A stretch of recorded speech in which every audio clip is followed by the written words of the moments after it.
Si nous parvenons à faire cette chose et à faire des déclarations, l'on dira à la communauté internationale que Laurent Gbagbo est à la genèse des situations conflictuelles ou voire conflictoïdes en Côte d'Ivoire.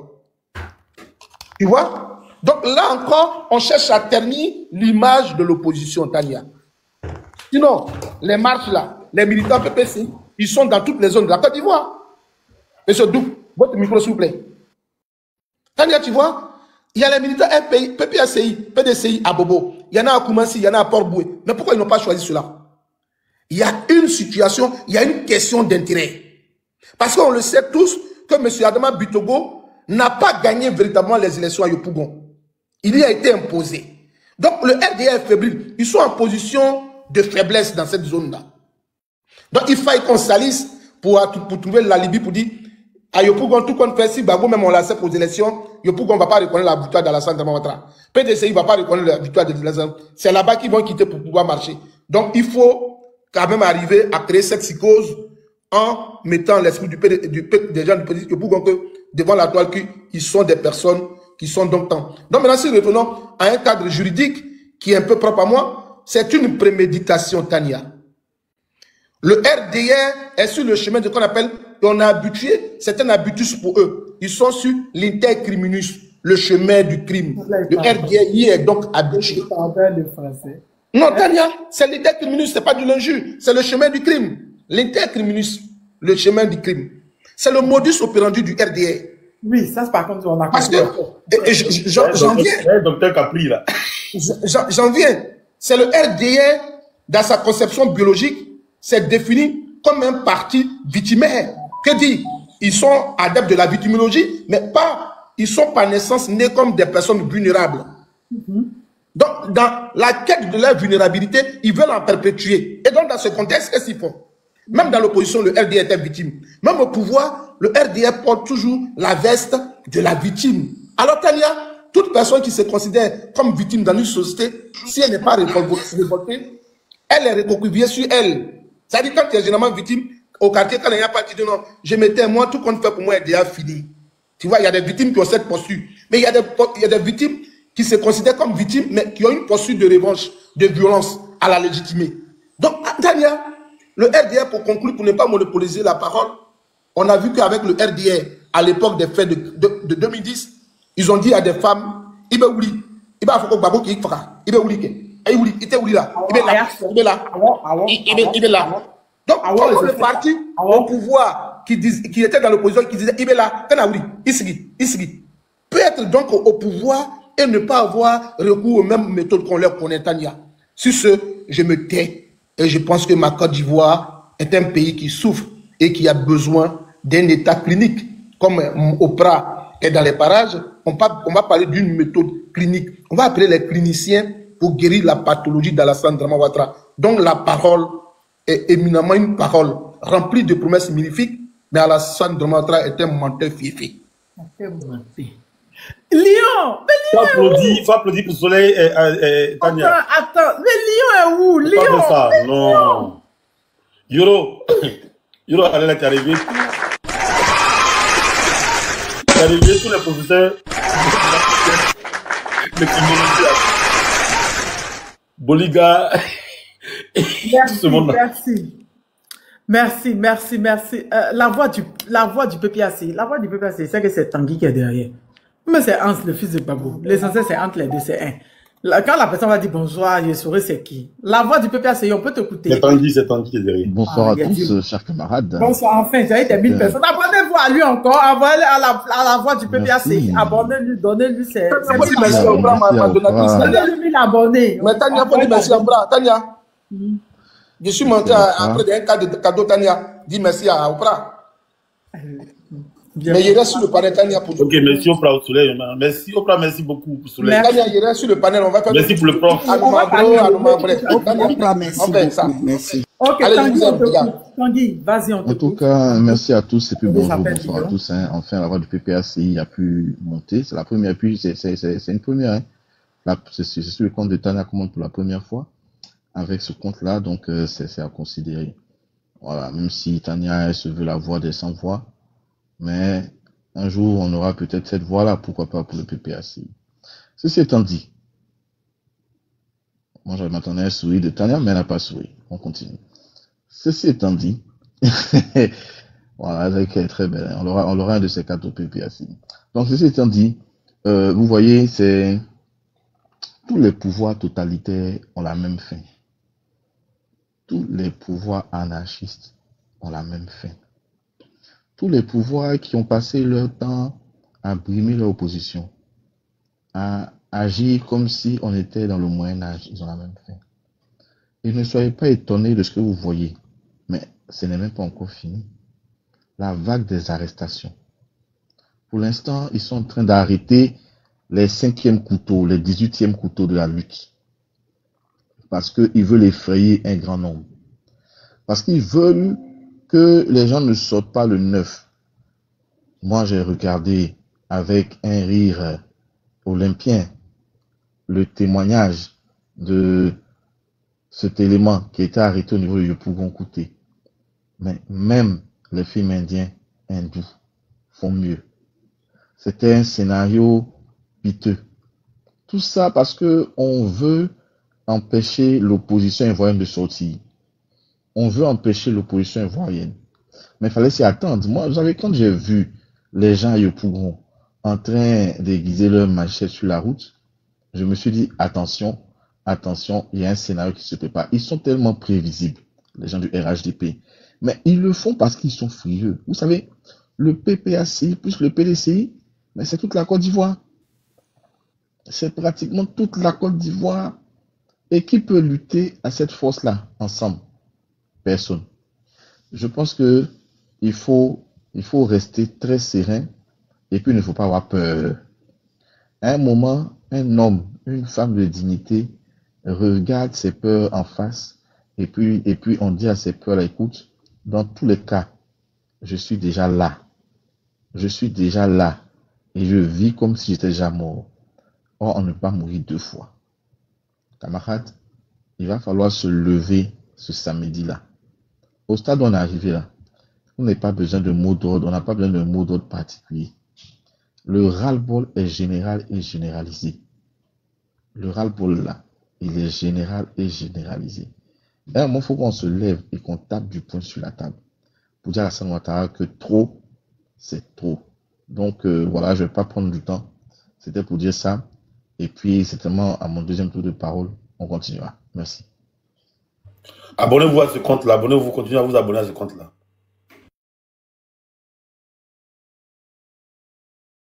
À la voix du PPACI, hein, j'ai dit. Pas le oui. Oui, normalement, c'est Ivoire Roi qu'on doit écouter. Hein. Oui, je suis là. Bonsoir la famille, bonsoir Tania TV. Vraiment, c'est la première fois que je monte sur son compte, ça je l'avoue. Vraiment, c'est une dame, elle fait beaucoup pour la liberté d'expression. Elle donne tout, elle fait des panels 24 heures sur 24 heures. Vraiment, chapeau à vous, madame. Je vous respecte pour ça. Bien. Pour commencer, j'aimerais dire que Alassane Ouattara, c'est un menteur et c'est pas un mot qui n'a pas de sens. Si M. Laurent Gbagbo a dit, c'est que ça a du sens. Ouattara, c'est un menteur. Voilà ce qui s'est passé. Nous sommes en Côte d'Ivoire, vous êtes en Europe, mais j'ai dit encore, je suis à Abidjan et je sais comment les trucs fonctionnent ici. Je répète encore, le bus express là, le dernier bus express rentre au dépôt à 21h. Il n'y a pas de bus express qui traîne dans la rue à 22h. Soleil a déjà parlé beaucoup, mais je vais ajouter, c'est rien d'attitude. Il n'y a pas de bus express qui roule dehors, en dehors de 22h, pas possible. Ça fait un. Le deuxième point, au niveau des véhicules de police. Ces véhicules-là, pour tous ceux qui sont à Abidjan, vous allez voir, il y a un endroit où ces véhicules-là sont postés, et puis ils ont mis des bâches en haut, ils sont sous une bâche où c'est écrit police. C'est-à-dire que ces véhicules-là ne bougent absolument pas. Avec un liste d'essence, il peut taper 3 mois sans bouger. Parce qu'ils ne font même pas de vigilance. Ces véhicules-là même ne circulent jamais. Il y a des policiers qui s'échangent chaque jour. C'est-à-dire qu'il y a un groupe qui vient matin, qui sont là jusqu'à 21h, et puis il y a un autre groupe qui remonte, qui descend à 9h. Et tous les policiers qui sont sur ce panel, qui sont à Abidjan, savent de ce que je parle. Comment se fait que ce véhicule qui ne bouge jamais? Un véhicule qui n'a jamais poursuivi un voleur, qui n'a jamais fait des interventions rapides dans la ville d'Abidjan, se retrouve quelque part à Yopougon, qui se fait caillader. Or, ces véhicules-là sont accompagnés toujours des policiers qui sont armés, des pistolets sur eux, qui sont toujours armés. Pourquoi ces policiers-là n'ont pas réagi? Ça, c'est la question qu'il faut se poser. Pourquoi on brûle le bus? La Sotra ne fait pas un communiqué pour dire que le bus a été brûlé, voilà, des informations, on voit pas. Et puis pourquoi rapidement, M. Vagodon, nous tous nous savons qu'il était un ancien aide de camp de M. Draman Ouattara, automatiquement qui est aujourd'hui général, apparaît sur la RTI avec une rapidité jamais connue, qui vient donner des informations sur l'arrestation des membres de l'opposition, genre des gars de PPACI. Moi, je trouve ça trop louche. Même un enfant de 5 ans ne peut pas avaler ça. Parce qu'on a vu ici en 2000, ici, ils ont décapité la tête de quelqu'un, on n'a jamais vu les preuves jusqu'à présent. Personne ne s'est inquiété à ça jusqu'à présent. Et subitement, on dit, voilà, qu'il y a un bus qui a été brûlé, voilà, on a attrapé des gens. Et on nous montre un monsieur qui est en train de parler, mais il y a comme l'impression qu'il marque des ponctuations et il fait des virgules.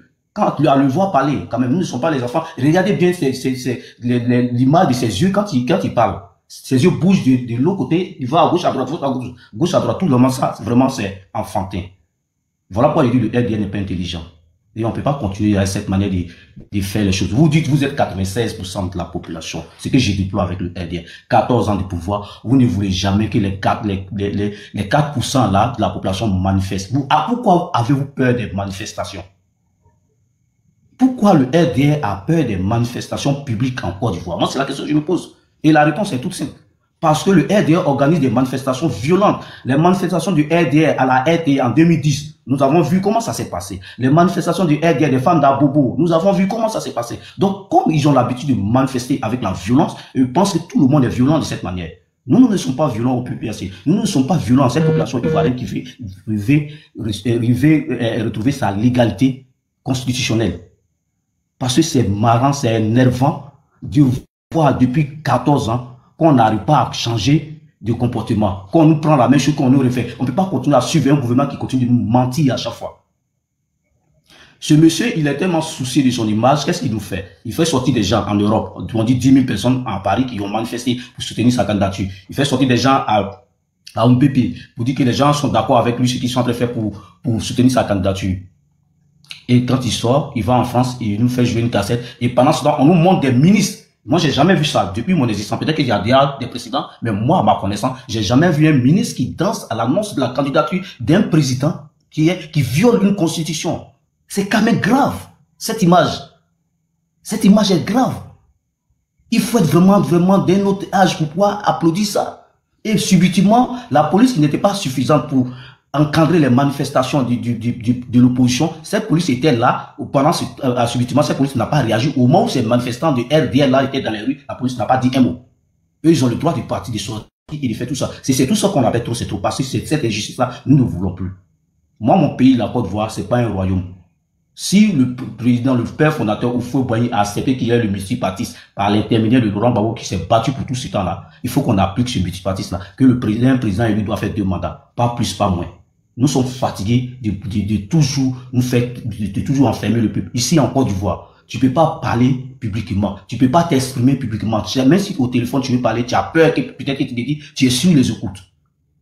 Vous comprenez? Quand quelqu'un t'appelle d'ailleurs, tu dis, fais attention, faut me parler en privé, ou bien écris-moi. Pourquoi? Nous sommes dans un état policier ou bien? On n'est pas libre ou bien? Comment on peut continuer à diriger un pays de cette manière? Avec la force. Aujourd'hui, là, je me rappelle très bien, en 2020, si j'ai eu la bonne mémoire, le président Macron a dit que Ouattara a pu se présenter parce que son candidat officiel était décidé, machin, etc. Mais Jean-Louis Le Drian, si je me rappelle ses propos, a dit ceci, et que la France a laissé faire passer, les Ivoiriens même n'ont pas manifesté contre ce dernier mandat. Voilà pourquoi il veut l'empêcher, cette fois-ci, les Ivoiriens de sortir. Et ça, c'est une réalité. Si personne ne sort, personne ne manifeste contre ce dernier mandat, ils vont dire, oui, évidemment, bien vrai qu'ils violent la Constitution, mais en réalité, les Ivoiriens ne s'en plaisent pas, mais où est le problème? Laissez-les, il va se présenter, c'est ce qui se passe. Donc, comment faire pour ne pas qu'on sache que les Ivoiriens est dehors? Donc, il faut empêcher, il faut mettre les gens en prison. Et chers Ivoiriens, je vous appelle, je vous préviens, il y aura encore d'autres arrestations, soyez-en sûrs, ils vont nous intimider, mais ça ne passera pas cette fois-ci. J'appelle tous ceux qui seront là, ceux qui veulent qu'il y ait un changement en Côte d'Ivoire. Que tu sois maman ou vieille, toi maman, tu peux pas sortir, tes pieds te font mal, ou bien tu n'arrives pas à marcher, reste à la maison, allume ta bougie, prie pour les enfants, pour tes enfants qui seront dehors ces jours-là. Toi qui as un peu d'argent, si tu peux payer des packs d'eau pour te poser, donner aux jeunes qui vont sortir, il faut le faire. Toi qui vas sortir, habille-toi, porte des habits manches qui va couvrir le moitié de ton corps pour éviter les rejets comment on appelle ça, des grenades lacrymogènes, lacrymogènes qu'ils vont lancer pour pouvoir t'étouffer. Portez des masques, fermez vos yeux, ayez des bouteilles d'eau sur vous. Lorsqu'on lance ces projectiles, versez de l'eau dessus. Et ça va étouffer tout ça. N'ayez pas peur. Si le peuple même ne se force pas, quelqu'un d'autre ne va pas venir nous libérer de ça. Nous-mêmes, on doit se donner. Un peuple qui son sort ne mérite pas d'être aidé. Franchement, c'est pour cette raison que je suis monté. Je vous remercie beaucoup. Vraiment que le combat continue. Courage à tout le monde. Merci beaucoup, Tania. Vraiment, je te félicite pour ton panel. Merci, Ivoirien, merci d'être passé. Merci pour ton intervention. Douk 10. Bonsoir. Bonsoir. Moi, je viens me joindre à vous pour encourager les militants de l'opposition à ne pas du tout être intimidés. De toute façon, le PPACI de Laurent Gbagbo ne peut pas être intimidé par des gens qui ont toujours la même méthode. Mais ça là, c'est trop grossier et on sait. Mais je ne sais pas comment qualifier ça. Moi, je veux casser. Et puis, comment on appelle ça déjà? L'occasion qui va m'être présentée pour que on ne me voit pas. C'est-à-dire que parmi des milliers de personnes, on me dit, ces gens-là me disent, non, il ne faut pas que vous marchiez. Bon, donc, on reporte la marche au 9. Et au moment où on va me voir facilement là, où je suis isolé là, et puis les gens, tous les yeux sont braqués sur moi là. C'est là que je m'avais cassé les voitures de policiers. Et puis on voit des gens avec les machettes. Dans les voitures même, il n'y a personne. Le bus, il n'y a personne. La voiture des policiers, il n'y a personne. Mais ils pensent qu'ils ont affaire à des imbéciles ou quoi. Et puis il y en a qui ont la force même d'argumenter, oui, voilà ce qu'ils veulent faire. Mais est-ce que vous pensez que nous sommes bêtes? Dans une foule de milliers de personnes, si je veux casser, je casse plus, on ne verra pas. Mais je laisse cette foule-là, qui n'existe pas encore, et puis on est à 3, 5, et puis on casse. Non, on sait, cette méthode-là, on connaît. En 1992, peut-être qu'il y en a qui n'étaient pas encore nés. Mais c'est comme ça qu'on fait. Au moment où on était en train de marcher au plateau, de l'autre côté là-bas, ils étaient en train de brûler les voitures. Rien que pour mettre Laurent Gbagbo et ses amis en prison. Donc ce sont des choses qu'on connaît. Mais ils ont joué bidé parce qu'on a devant nous quelqu'un qui n'a pas peur.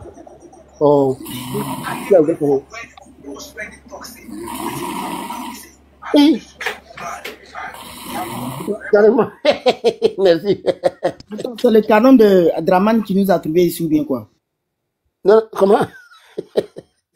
Non, celui qui dormait là, c'est de lui, je me moque. Bon, donc les amis, franchement, non, il n'y a même pas, il n'y a pas photo, il n'y a pas à avoir peur, puisque c'est lui-même qui est devant, il n'a pas peur. Donc, à nous aller, ce sont des méthodes que nous connaissons. Voilà. C'est trop ridicule. C'est trop ridicule. Ah, au moment où on va casser facilement, parmi des millions de personnes, je laisse ça à cette occasion. Et puis je m'avais isolé avec 5 personnes. Pourquoi on m'attrape? Non, ils ont peur. Ils ont peur. Et il faut qu'on se dise ça. Merci à vous. La marche du 9, ça va avoir lieu. Bon courage. Merci Douk. Merci d'être passé. Maman Anastasie, bonsoir. Comment vous allez? Bonsoir mon fils. Ça va bien. Bonsoir tout le monde dans les Chinois. Bonsoir ma fille Tania. Merci d'avoir tété. Aujourd'hui là tu as tété beaucoup hein. J'ai gardé le reste pour demain. En tout cas, merci beaucoup de m'avoir donné la parole. Aujourd'hui, je vais être... Est-ce que vous m'entendez? Est-ce que vous m'entendez? Oui, on t'entend voilà. Très bien. Même. En fait, je vais m'adresser à Draman et son équipe.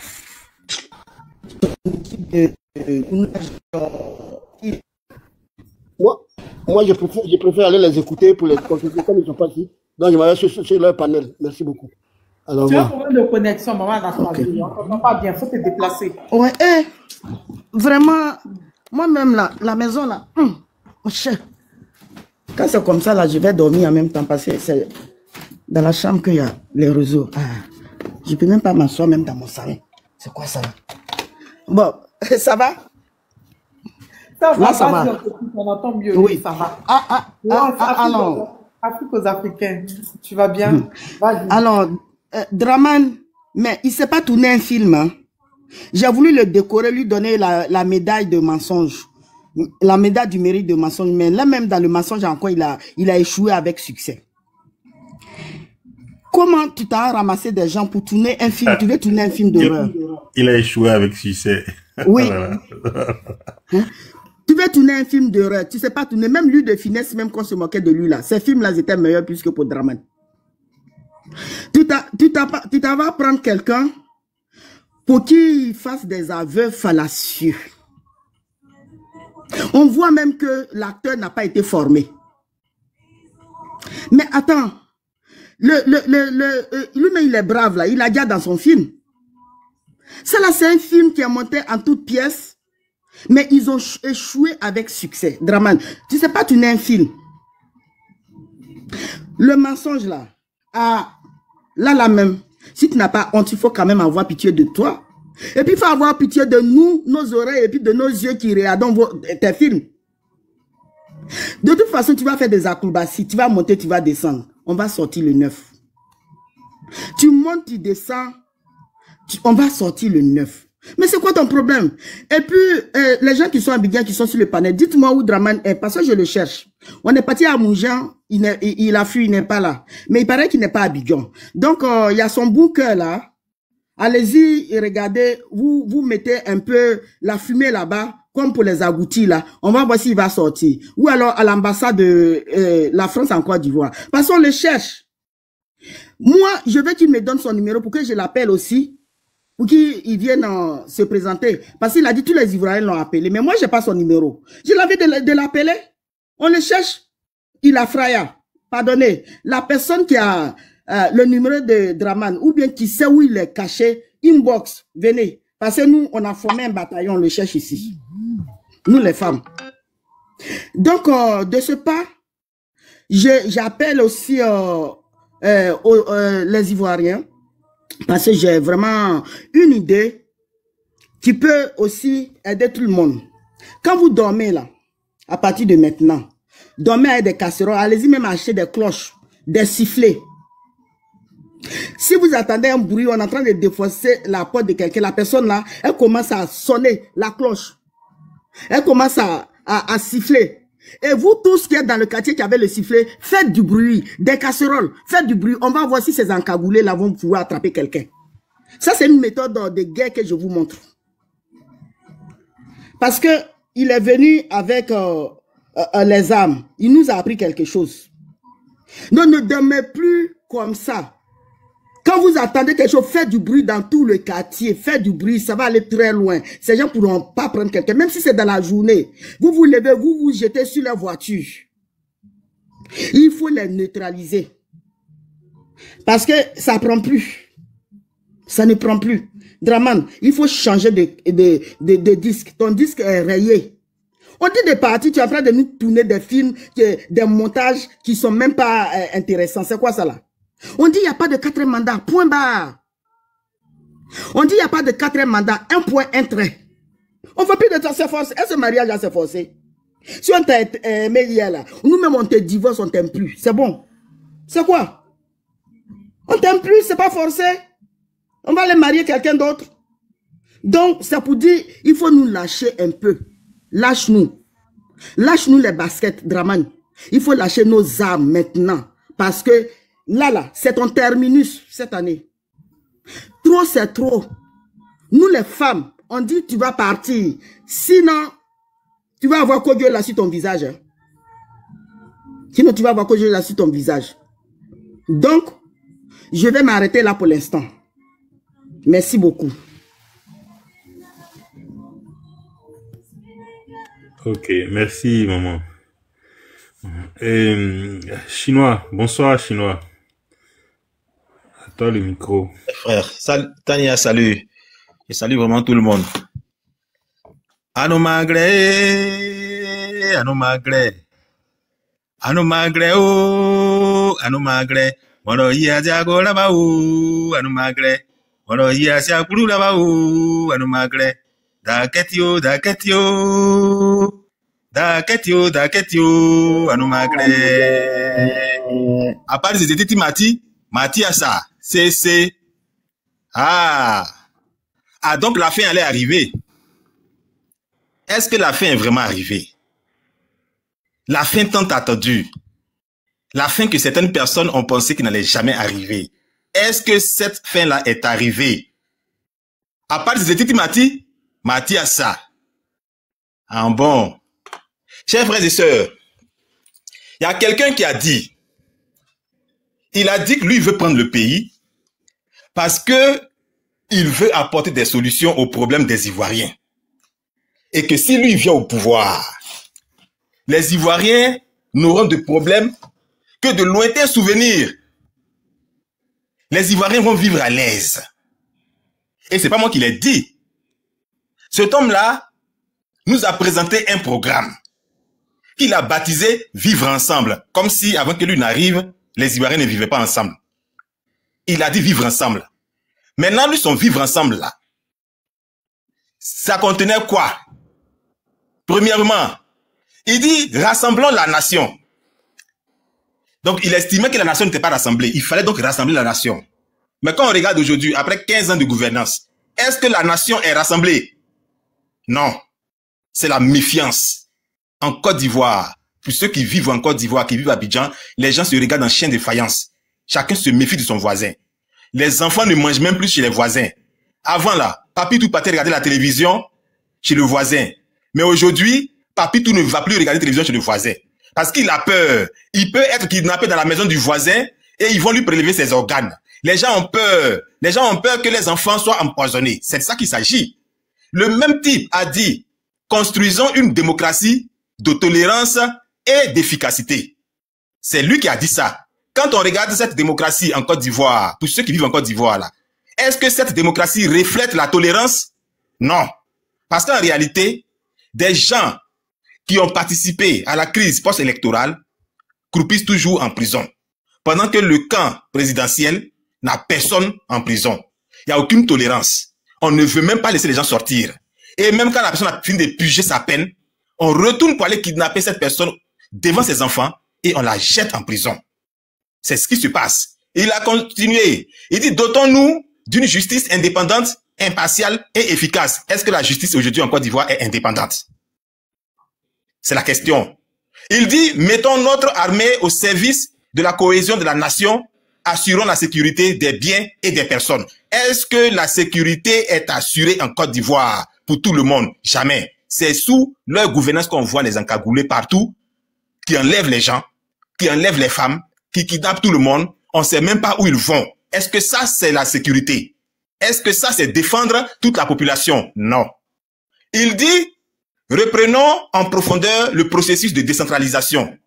Sur ce plan encore, quand tu prends la décentralisation, est-ce que c'est pas sous ce régime-là qu'on voit des circonscriptions dans lesquelles les gens n'ont que 1000 personnes qui habitent dans la localité, mais ils ont plus de 5 députés, 5 représentants, 5 élus du peuple, pendant qu'il y a des villes où il y a plus de 10 000 personnes, il n'y a que 2 élus du peuple. Est-ce que c'est pas sous ce régime-là qu'on voit ça? Il continue. Il dit, repensons le rôle et le fonctionnement de l'État et reconstruisons notre fonction publique. Cette fonction publique qu'on voit aujourd'hui là, on voit quoi dedans? Le rattrapage ethnique. Est-ce que le rattrapage ethnique là, c'est rendre la fonction publique efficace? Jamais. C'est ce qu'on voit aujourd'hui. Il dit, mobilisons les ressources financières nécessaires à notre redémarrage et dépensons mieux l'argent public. Dépensons mieux l'argent public. Mais la dette de 45 000 milliards, elle a servi à quoi? Ou bien c'était pas de l'argent public? C'était l'argent de votre tontine. C'était l'argent de votre association du village. Hein? C'est pas de l'argent public? Cet argent a servi à quoi? Vous avez dit que le régime qui était là ne gérait pas bien. Mais vous avez une dette que la Côte d'Ivoire, dans toute son existence, depuis les indépendances, jusqu'à ce que vous veniez au pouvoir, n'a jamais eu cette dette-là. Pour quelques ponts que vous avez construits, le reste de l'argent est parti où? Est-ce que ça, c'est bien gérer l'argent public? Non. Chers frères et sœurs, il dit luttons contre la pauvreté. Est-ce que c'est pas ce régime-là qui casse les maisons des pauvres? Est-ce que c'est pas ce régime-là qui jette les gens dehors, qui a cassé Boribana, qui s'en fout des pauvres? Et ils disent réorganisons notre système de santé. Ah, système de santé. Mais c'est sous ce régime qu'on voit des bébés qu'on met dans le caca des bœufs parce qu'il n'y a pas de couveuse. Et pendant ce temps, on oblige les gens à prendre la carte CEMU. Et cet argent de carte CEMU là, alors que la carte CEMU même ne soigne même pas les Ivoiriens, ce n'est accepté dans aucun hôpital ou dans aucune pharmacie. Les gens prennent cet argent là et ils vont signer avec Corsair pour se faire soigner à l'hôpital américain de Paris. Est-ce que ça là, c'est un programme pour la santé, pour tout le monde qui est là? Jamais. C'est aussi un échec. Ils disent, reconstruisons notre système éducatif. Ah bon, vous voulez qu'on parle de l'école? Moi, je vous invite à aller regarder les élèves en Côte d'Ivoire aujourd'hui et dites-moi si le niveau est bon. Aujourd'hui, les gens ne peuvent même pas s'exprimer. Les élèves peuvent même pas s'exprimer. L'école ivoirienne est chaos. C'est un échec total. Il continue. Il dit, mobilisons et occupons notre jeunesse. Ah bon? Donc, il faut mobiliser la jeunesse, il faut l'occuper. Les mêmes ont dit 1 milliard par jour pour la jeunesse. Moi, je vous demande sur ce panel-là, vous êtes plus de 800 et quelques personnes. Qui a reçu son milliard par jour? Les 1 milliard qui ont été distribués là, qui a eu pour lui? Comme nous, on n'est pas en Côte d'Ivoire, peut-être qu'on n'a pas eu pour nous. Chacun aura toi, hein. Moi, j'attends pour moi. C'est pour ça que je le cherche même. Donc, si vous avez eu pour vous, dites-nous, on va vous envoyer notre numéro, vous allez nous faire un peu de transfert Western Union. Rien. Bien au contraire, la jeunesse a fui les milliards pour nager, pour traverser le désert, nager, devenir des tilapias, devenir des silures, pour se retrouver en Europe. C'est de ça qu'il s'agit. Donc là encore, c'est un échec total. La même personne a dit, rehaussons le rôle des femmes et des familles. Mais les femmes sont quoi aujourd'hui en Côte d'Ivoire? Mais c'est des lélés, c'est des lapeuses. Des lapeuses. Aujourd'hui, il faut rouler ses fesses sur les réseaux sociaux pour pouvoir avoir de quoi manger. Aujourd'hui, on encourage des émissions de perversion à la télévision où les gens vont se draguer en live à des heures de pointe, à des heures de grande audience, où les enfants sont assis devant la télévision. On montre comment il faut draguer. Les filles n'ont même plus de pudeur. Et c'est ça qu'on montre aux gens. C'est ce qu'on montre aux gens. Oui, si mon gars me trompe, je le trompe. On montre comment il faut tromper les gens. On invite des filles, oui, qui ont commis l'adultère sur des plateaux et puis on en fait une émission, on les rend stars. Est-ce que ça, c'est valoriser la femme? Là-bas encore, c'est un échec. La morale a foutu le camp. Il dit, améliorons notre cadre de vie. Quel cadre de vie qui a été amélioré? Mettons en valeur notre patrimoine culturel et vivons de notre culture. Ah bon? Donc nous avons une culture. Mais pourquoi vous partez chercher les Miss France? Pourquoi vous êtes parti chercher les Miss France pour leur donner des milliards pendant que les Ivoiriens ont faim? Donc nous, on a une culture. Vous laissez notre culture, vous partez chercher des Miss France et puis vous les envoyez en Côte d'Ivoire, tout frais compris, aux frais de l'État, aux frais du contribuable ivoirien. Est-ce que c'est ça la culture ivoirienne? C'est là-bas aussi, c'est un grand échec. Il poursuit. Il dit, passons à une nouvelle ère de notre agriculture. Ah, d'accord. Donc l'agriculture est importante. Nous, on sait qu'au temps de Houphouët, il avait dit, le succès de ce pays repose sur l'agriculture. Vous êtes venus, vous avez dit que tout ça, c'est pas bon. Mais vous avez de meilleures solutions. Donc, votre agriculture dont vous parlez là, montrez-nous un peu les sites de transformation des produits locaux en Côte d'Ivoire. Ça n'existe pas. Montrez-nous un peu un fonds qui a été créé, qui est auprès des banques, où les paysans peuvent aller prendre crédit et puis faire des bonnes plantations, des plantations à l'image, des plantations qu'on voit en Europe, dans les pays développés, avec des machines, pas avec des machettes et des dabas, comme à la période préhistorique, mais des plantations modernes. Montrez-nous ça, rien du tout. Vous avez même créé un ministère de la riziculture. Vous avez créé un ministère de la riziculture, un ministre qui a été nommé, on lui donne 600 milliards par an comme budget. Il n'a rien créé, on n'a jamais vu une seule rizière, on n'a jamais vu un seul sac de riz, mais plutôt c'est pour aller participer aux conférences, oui, au symposium, voyager, prendre tout son bonus du ministère et puis prendre l'argent du budget pour voyager. Ils n'ont produit aucun kilo de riz. Et aujourd'hui, la Côte d'Ivoire importe près de 900 milliards de riz par an. C'est de ça qu'il s'agit. Est-ce que ça là, c'est développer l'agriculture? Non. Là-bas aussi, c'est un échec. Même les paysans aussi, vous avez échoué là-bas. Il continue. Il dit, sauvons nos routes et modernisons notre système de transport. Mais les routes même dont tu parles là, dès que tu crées une route, tu mets péage. Tu fais une route, tu mets péage. Mais en réalité, ce qu'il faut comprendre, les routes ont été vendues. Toutes nos routes ont été vendues. Elles ont été privatisées. Elles sont aux maîtres d'entreprises privées qui encaissent, oui, qui nous raquettent, qui prennent les jetons, qui prennent les billets sur la route, au point que même toi-même, tu as ta propre voiture, mais pour aller dans ton village, tu es dans ta propre voiture. Tu as payé carburant, tu as payé assurance, mais tu vas payer encore transport étant dans ta propre voiture parce que les péages là, il y en a plein sur la route pour aller dans ton village. Les parents au village disent, mais toi, quand il y a quelque chose, tu ne viens plus. Mais je vais venir comment? Moi-même là, le fait de prendre la route là, toutes mes poches même sont vides. Arrivé au village, je ne peux plus cotiser, je ne peux plus rien vous donner. Je préfère rester en ville et puis je vous envoie ça par Orange Money, c'est mieux. Ça aussi, c'est un échec. Il continue. Il dit, rendons plus accessibles nos services de communication et d'information. Ah bon? Mais pourtant, vous-même, vous avez mis la main sur tous les médias. C'est vous ceux qui avez les chaînes de télévision au pays. C'est vous ceux qui avez les live TV. Vous avez les NCI. Vous avez tout ce que vous avez. Et puis, c'est vous qui contrôlez la communication. Donc ça là, est-ce que c'est une manière de libérer vraiment la parole à travers les médias? Non.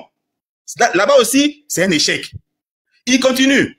Il dit, utilisons mieux nos ressources énergétiques et minières. Oh. Ah. Donc, on a des ressources énergétiques et minières. Donc, nous avons des ressources énergétiques et minières. Ah bon? Avec 1% qu'on a dans le pétrole ivoirien, là. Avec 1% qu'on a dans la Syrie, là. Ça, c'est les ressources énergétiques qu'on a comme ça. On n'a rien là-bas. La CIE, le courant, on prend crédit pour construire le barrage. Quand le barrage est prêt et qu'on doit nous-mêmes exploiter notre courant, là, c'est la France qui vient nous vendre notre propre courant. Courant que nous, on a produit avec l'argent des crédits qu'on a pris dans la main des France, là. On a construit le barrage, là. C'est les Français qui viennent nous vendre courant. Et puis, comme ça ne va pas en France, parce que le Niger a bouclé, parce que le Mali a bouclé, parce que le Burkina a bouclé, ils trouvent plus de l'or, ils trouvent plus d'uranium, ils sont obligés maintenant de sucer dans les poches des Ivoiriens à travers la hausse des factures d'électricité. Parce que eux, ils doivent nourrir les petits Français qui sont couchés, qui ne font rien, qui regardent les films X, qui jouent à la console, qui jouent les jeux vidéo, qui fréquentent les clubs échangistes, ils ne font rien, ils se promènent là. On doit payer leur allocation chômage. Pendant que nous, en Afrique, au pays, on a des diplômes, on est hyper diplômés, mais on n'a même pas de transport pour prendre bus. On est obligé de frauder le bus et la Sotra nous attrape par la ceinture, on nous soulève et ça tire toutes tes testicules, on te jette dans un cargo là-bas pour aller te jeter dans une prison. C'est ce qui se passe. Donc là-bas aussi, c'est un échec, monsieur. Il continue. Il dit, encourageons les chefs d'entreprise et les investisseurs à développer et diversifier notre économie. Ah bon? Ah bon? Mais pourquoi vous avez mis fin au projet d'entreprise de Jack? Le frère Jack, lui c'est un chef d'entreprise. Il a créé des entreprises. Il a trouvé des financements ailleurs. Il a trouvé des bailleurs de fonds. Il a trouvé des financiers. Il a envoyé de l'argent. Il a injecté dans l'économie ivoirienne. Mais ça se trouve à quel niveau? Vous avez détruit son business. Et il n'est pas le seul. Dites-nous pourquoi Tebili est mort en prison.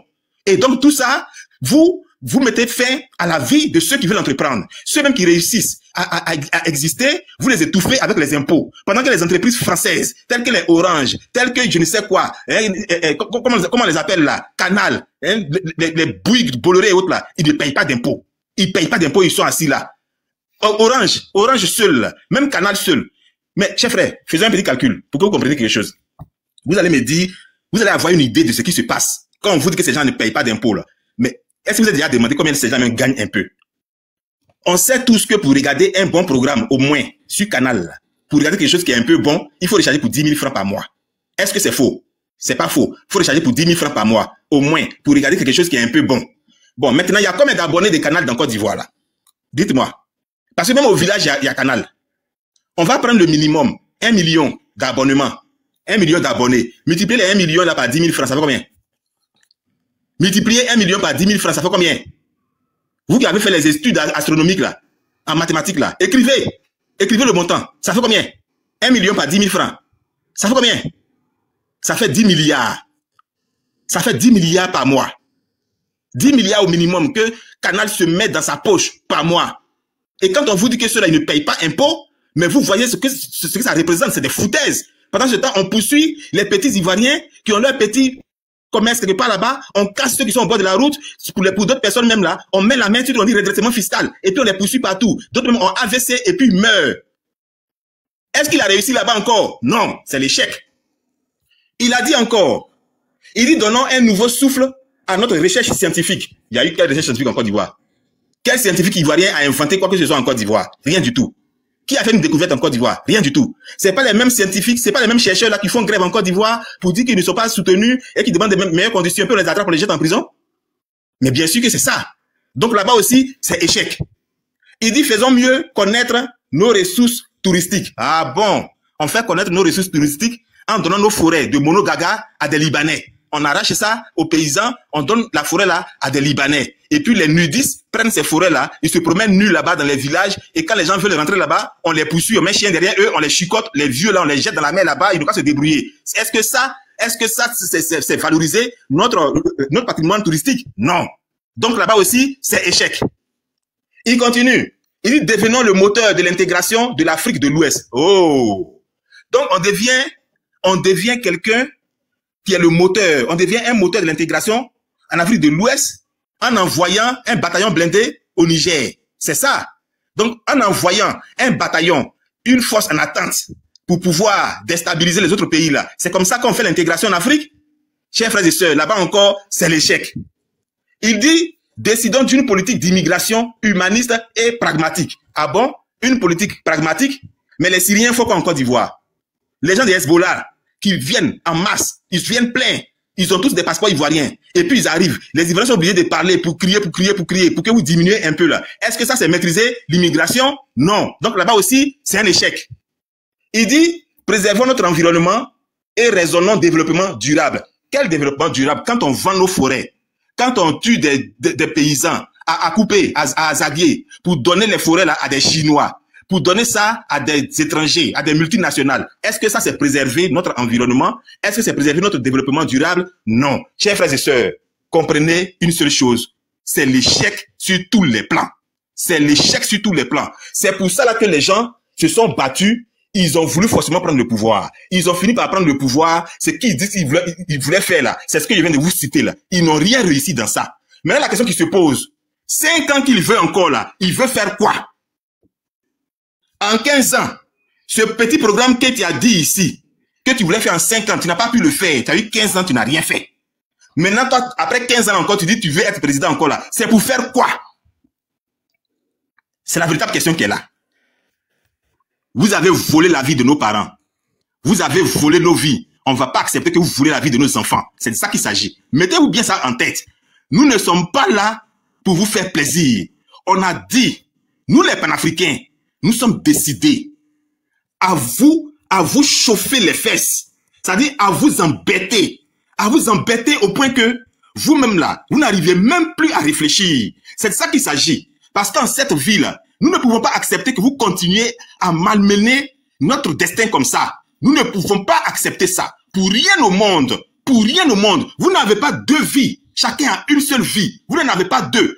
Vos badauds sur lesquels vous comptez, dont vous êtes entourés, et puis ils ont les armes, vous pensez que vous êtes forts là. Sachez que même eux, ils ont une seule vie. Et même si eux, ils sont pas atteints, ils ont des familles. Donc, ils n'ont qu'à bien réfléchir. Parce que ce dans quoi on est actuellement là, il n'y a plus de demi-mesure, il n'y a plus de conseils, il n'y a plus de réflexion. Tout le monde est bête, tout le monde est malade, tout le monde est zinzin. Parce que là où on se trouve là, soit on réussit ce combat, et puis nos enfants vivront bien, ou bien on échoue, et nos enfants seront enchaînés pour les 50 prochaines années. C'est de ça qu'il s'agit. Nous ne pouvons pas vivre sur cette terre misérable, et puis nous allons mourir de l'anonymat. C'est pas possible. Tout panafricain qui se respecte doit être celui-là même qui, lorsqu'il n'est plus là demain, les gens parlent de lui. Et nous, on n'est plus disposés à vous accorder le prestige, lui, la grandeur de vous asseoir sur les plateaux demain pour dire que, oui, j'ai été là, et puis vous allez nous la faire à la BIA. C'est-à-dire des présidents centenaires, des présidents préhistoriques qui vont s'asseoir, eux, quand ils étaient au pouvoir, là, le téléphone n'existait pas. Mais aujourd'hui, à les réseaux sociaux, ils sont encore au pouvoir. Ça ne peut plus marcher. C'est terminé ça, parce que l'Afrique est debout. Même les Français ont échoué. Même la France a échoué. La France a déposé les armes. La France elle-même a compris que là, elle est en décadence en Afrique. C'est terminé. C'est qu'elle appelait son précaré. Elle n'utilise plus ce verbe-là. Lui, ce vocabulaire a disparu. Il n'y a plus de précaré pour la France. Aujourd'hui, là, l'Afrique nous appartient. Et nous, on veut vous montrer qui est le vrai propriétaire de l'Afrique. L'Afrique nous appartient. Cette terre-là, elle est à nous. Donc, c'est nous qui allons décider. Celui qui n'est pas d'accord pour que nous vivions heureux chez nous, il peut commencer à déménager. Parce que les prochaines heures, les prochaines semaines, les prochaines années ne sont pas bien pour ceux qui sont contre les intérêts des Africains. Si vous êtes contre les Africains et que vous faites partie de l'école de la France-Afrique, allez chercher votre abri ailleurs. Parce qu'on ne peut pas accepter que ça soit perpétué. Chers frères et sœurs, si je n'ai pas seulement fait une présentation, je vous ai démontré ici en quoi le monsieur a échoué. J'ai pris son programme de société, son programme qu'il a baptisé Vivre Ensemble, avec lequel il a fait l'opposition, avec lequel il est venu au pouvoir depuis 2010. Je vous ai cité tous les points ici. Vous êtes bien d'accord qu'il n'a rien réalisé dans ça. Et donc, il n'y a plus rien à prouver. C'est terminé. Et je vais terminer pour dire quoi? quand tu es un président et que tu diriges un pays comme la Côte d'Ivoire et que l'avenir de ce pays-là ressemble au passé récent de ce pays, c'est que tu as échoué. Quand tu es à la tête d'un pays et que quand on regarde l'avenir, on voit que l'avenir là ressemble à ce qui s'est passé en 2010, c'est que tu as échoué. C'est ça. Sinon, personne n'allait avoir le courage de vouloir faire quoi que ce soit. Mais si aujourd'hui, les gens sont debout, ils en ont gros sur le cœur, ils veulent en découdre, ils sont prêts à tout faire, et que tu es obligé maintenant de tourner les films, des films, oui, à la Salonie, pour pouvoir prendre les gens, des films à Nango, pour pouvoir prendre les gens. Et donc, je vais faire une parenthèse, vous avez rendu hommage à Ahmed Bakayoko. Parce qu'Ahmed Bakayoko, il était le meilleur metteur en scène des coups d'État. Mais depuis qu'il est mort, on n'a jamais vu hommage à Ahmed Bakayoko. Mais merci beaucoup, parce que cette fois-ci, vous lui avez rendu hommage en reprenant ces faux coups qu'il montait, où les gens avaient 2 dabas, et puis 2 lance-pierres, et puis ils disent qu'ils sont venus faire coup d'État, on les attrapait, on dit c'est l'opposition. C'est la même chose que vous avez repris cette fois-ci là encore. Donc, vous lui avez rendu hommage, merci bien pour l'hommage. On a compris. Maintenant, quittez le chemin, l'opposition arrive, l'opposition veut marcher, parce que les Ivoiriens ont des problèmes, et ils veulent les solutions pour ces problèmes-là. Fini la distraction, vous êtes rassasiés, allez manger, allez vous asseoir avec vos familles, on n'a plus besoin de vous, merci. Merci, Chinois. Merci, Chinois. Effectivement, le ministère du riz, là, voilà, l'année passée, c'est sorti, on a exporté 900 et quelques milliards de riz. Pendant que la Côte d'Ivoire même a son riz. On a notre riz local. Vous connaissez le riz local qui est bien doux. Et Stéphane Sucré a amélioré, même il vend même déjà bien nettoyé dans le sac de 5 kilos là. À 3500 aussi, les 5 kilos. Les 5 kilos. Mais non, on préfère partir payer. Ça, c'est maman. Hein. Je sais pas si c'est... On préfère partir payer rizière pendant que c'est la même chose. Hein. Bon, eux, vous pouvez dire que c'est parfumé. Au lieu de payer pour nous, là. Ah, c'est ça qu'elle a là. Voilà. Maintenant, Soleil est revenu. Soleil est revenu, peut-être qu'il a de nouvelles informations à nous donner. Oh, tu dirais... Non, je n'ai pas de nouvelles informations, mais je me suis un peu freiné dans mon élan parce que je savais que les Africains ont des érudits. Les Africains sont intelligents. J'ai vu Chinois qui a parlé, qui m'a apporté ce qu'on appelle des soins psychothérapeutiques. Chinois est désormais un psychothérapeute. Mais Tania, je voudrais revenir sur un élément clé de ce qui se passe en Abidjan. Tania, la lecture qu'a faite le monsieur pour dire qu'il reconnaît et qu'il a cité donc les complices des faits. Oh, je reconnais, j'ai cité ton nom, tu n'as pas vu. Tu n'as pas vu. Non, il y a la vidéo, mais je vais te dire une chose. Il a dit que tu étais mon complice. Je vais aller regarder une chose pour te dire. On va prendre le sujet dans une importance un peu d'une dimension qui sort de l'école de Kandia Camara. Écoute bien. Tania, quand on dit qu'on a eu des complices dans une affaire, Tania, on les cite, on les nomme, on ne fait pas de dictée. Le monsieur, dans sa posture, il y a ce qu'on appelle ôter partiellement le libre arbitre de la personne. Ça, le libre arbitre fait partie de l'école positiviste.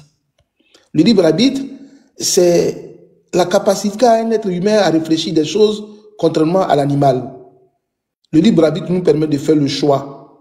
C'est ça qu'on dit au village un peu, le libre arbitre, quand les enfants disent, j'ai 2 cœurs, l'autre cœur a dit, papa, il a fait ça, l'autre dit de faire ça. Vous avez tous déjà dit ça, non? Quand on était tout petit chinois, quand on était encore ignorant, on avait 2 cœurs, on disait, mon autre cœur a dit de partir. Effectivement. C'est le libre arbitre. En fait, c'est celui qui nous amène souvent à outrepasser ou à avoir recours au seuil de l'écran-ciel. Il nous dit souvent, ne fais pas ça, puis tu fais.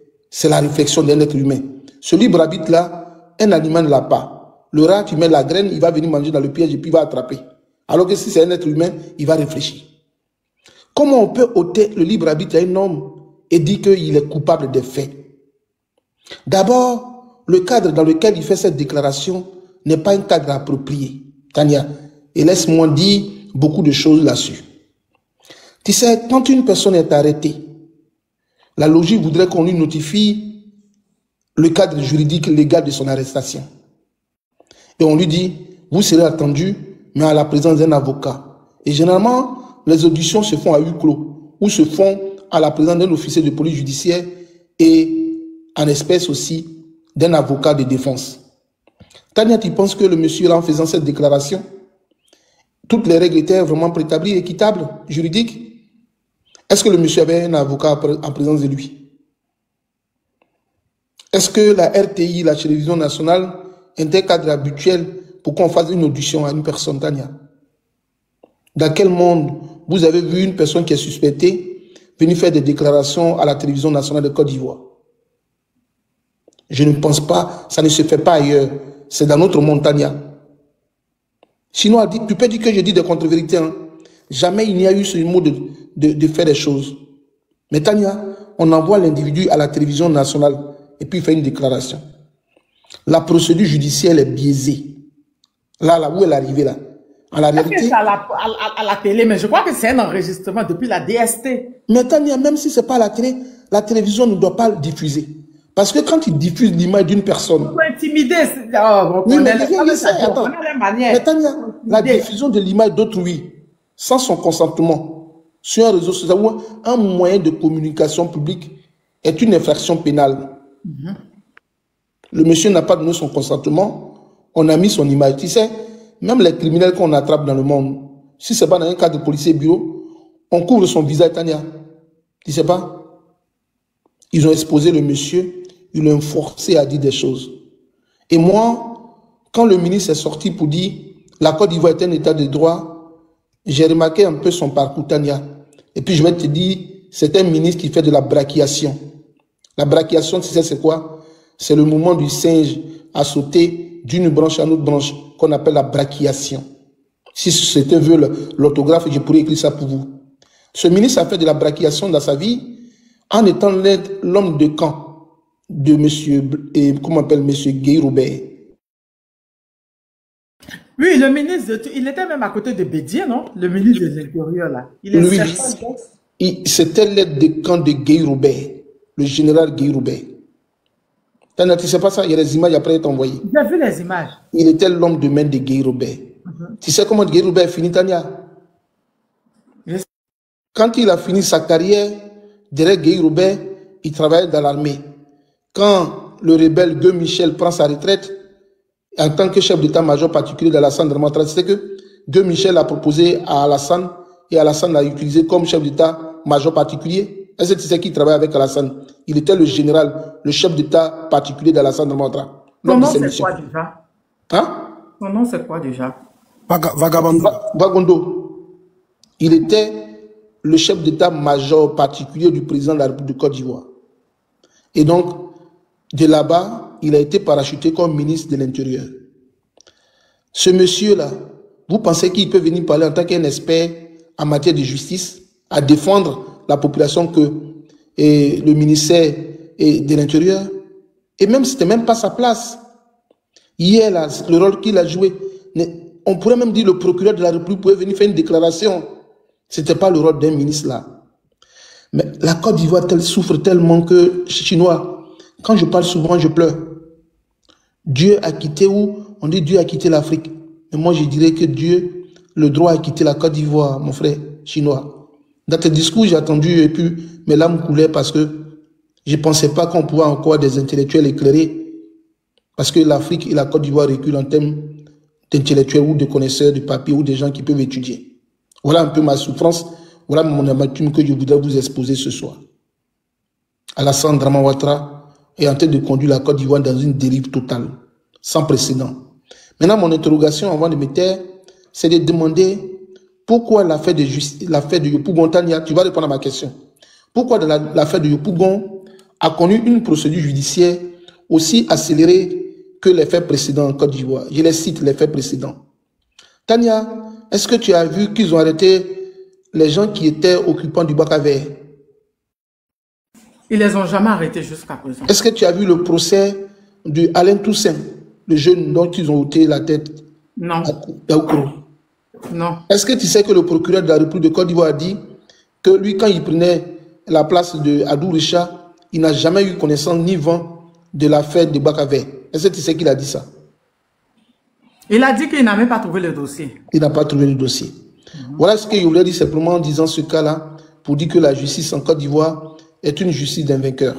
C'était comme la décision de la conférence de Brazzaville sans la présence des Africains. Alassane Draman Ouattara, on ne sait pas cette année ce qu'il nous dira. Mais le buzz qu'il a fait sortir pour taire cette histoire d'Alino Faso va finir par le faire tomber un jour et justice sera faite. Merci Tania. Ok. D'accord, on va mettre quelque chose. Alassane Ouattara est un moteur. Et je le répète pour vos auditeurs et pour vos téléspectateurs, il ne faut pas que les gens fassent attention à son esbrouf. C'est parce qu'il est menteur qu'il n'a jamais réussi à arriver au pouvoir depuis 1993. Le mot est fort, menteur. Le mot n'est pas fort. C'est ce qu'il est. C'est la description. Mais Alassane Ouattara est un menteur. Et je répète pour vos auditeurs et pour vos téléspectateurs, il ne faut pas que les gens fassent attention à son esbrouf.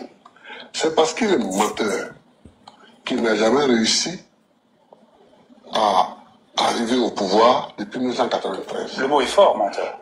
Le mot n'est pas fort. C'est ce qu'il est. C'est la description. Tu es un menteur. Même scénario tu as mis hier là, c'est à la Bollywood. Ah, on peut pas flotter comme ça. Gattuso, pardon, quitte en pause, s'il te plaît. Ça joue sur le live. Voilà. Tolérance, tu es là? Tolérance, tu es là? Oh, bonsoir à tout le monde. Ok. Vas-y, on t'écoute. Tania, moi je ne sais pas. Mekava, ok, je te fais monter Mekava. Vas-y. Pourquoi nous les Africains, jusqu'à alors, on n'a pas encore compris les enjeux de ces dictateurs-là? On fait toujours passer par les urnes. Moi je ne sais pas sur quoi les opposants ivoiriens voulaient passer pour faire face à Alassane Draman Ouattara dans les urnes et sur quoi ils vont compter pour arracher le pouvoir dans les mains de ces messieurs-là. Sur quoi? Tania, je vais t'envoyer une vidéo. J'ai écouté une vidéo d'un agent de service de renseignement camerounais qui a fui le pays. Il a décrypté comment Paul Biya, tout ce que les présidents africains font. Même leurs propres enfants, ce qu'ils font avec les enfants. Tania, j'ai écouté la vidéo. J'ai coulé les larmes. J'ai coulé les larmes. Même ses propres enfants. Tania, je ne vais même pas prononcer le mot ici. Je vais t'envoyer la vidéo. Ce monsieur a fui le pays. Ce monsieur, il a le service de renseignement de Paul Biya. C'est un secret, il était chaud. Les généraux lui ont fait voir les choses, atrocités, que Paul Biya même fait avec ses enfants. Devant lui. Les vidéos qui sont sorties, la dame chaude dans la police là, ça c'est petit. Ça c'est petit. C'est que les présidents africains font, Tania, pour avoir d'énergie, pour avoir une longue vie. C'est pour cela, moi, je dis à mes frères ivoiriens, ne comptez pas sur les opposants pour arracher le pouvoir dans la main de ces dictateurs. Allez arracher votre pouvoir, comme Lamando, il est arrivé au pouvoir. Parce que le monsieur dont Chose Soleil vient de parler, il était il était derrière direct de Robert Gueye. Mais quand on a déjà Robert Gueye là, sur la tête de qui on a mis, on a dit que c'est chose de Laurent Gbagbo. Et ce monsieur qui était derrière Robert Gueye là, pourquoi il n'a pas été déjà? Et aujourd'hui, il travaille avec Alassane Draman Ouattara. C'est là où on va se poser la question.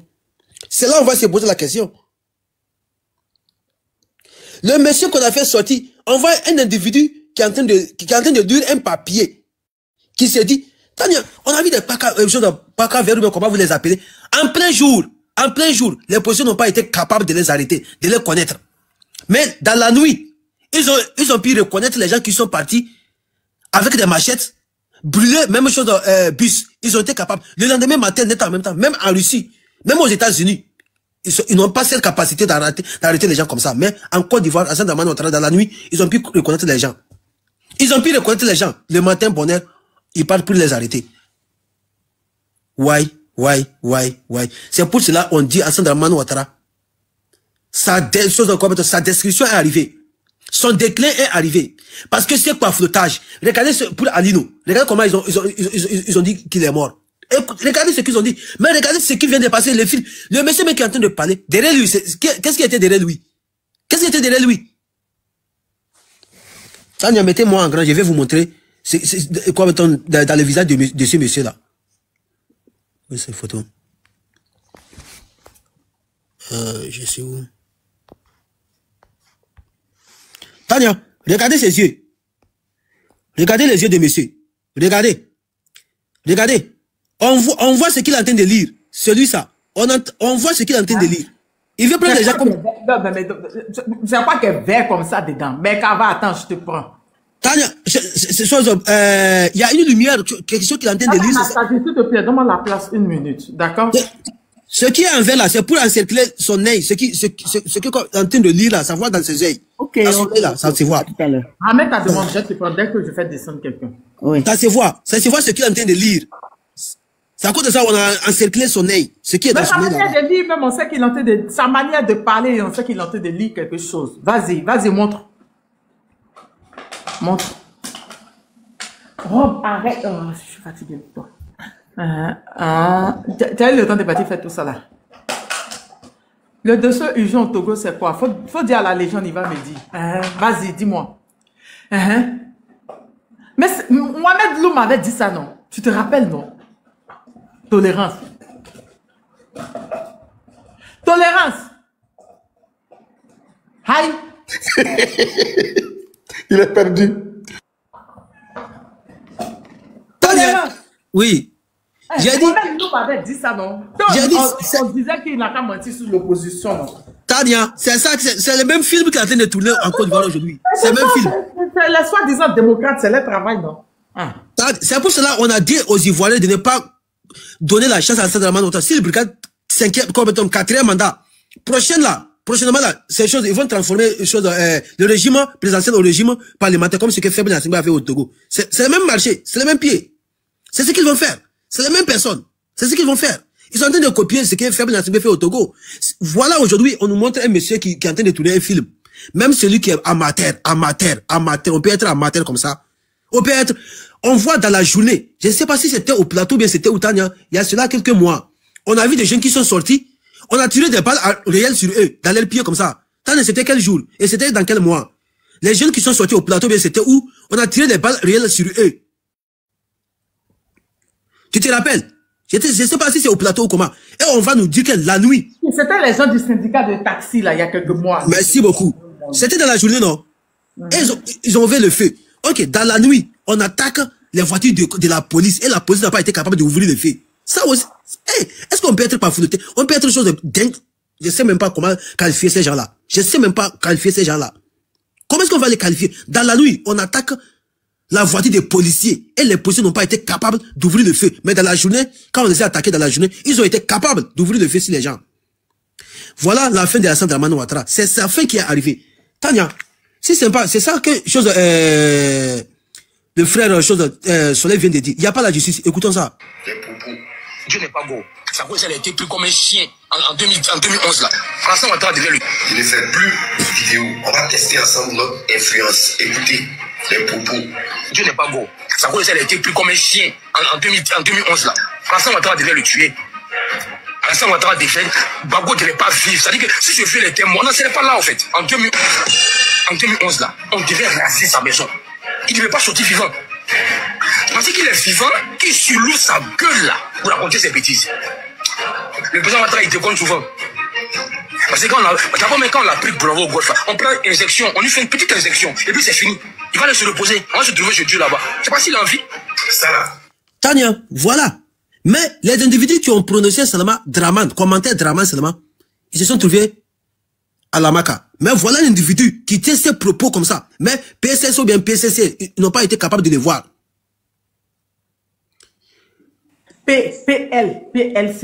PLCC, ils n'ont pas été capables de les voir, de les localiser, de l'arrêter. Voilà les propos dangereux qu'il a tenus. Mais si c'était un partisan de Laurent Gbagbo, ou bien un autre opposant, le monsieur allait être, même, on allait l'oublier. Mais voilà un individu qui tient ses propos aujourd'hui. Et ce qui est marrant aujourd'hui, même Arthur Banga, aujourd'hui, il a retrouvé son cervelle. Arthur Banga, aujourd'hui, il a trouvé son cervelle. C'est qu'il a dit. Si les partisans de RHDP, le ministre même, ministre de la jeunesse ou bien ministre de quoi, Mamadou, là, le jeune là, il a ouvert sa bouche comme ça pour regarder, elle bouge comme ça pour regarder, elle bouge comme ça pour regarder.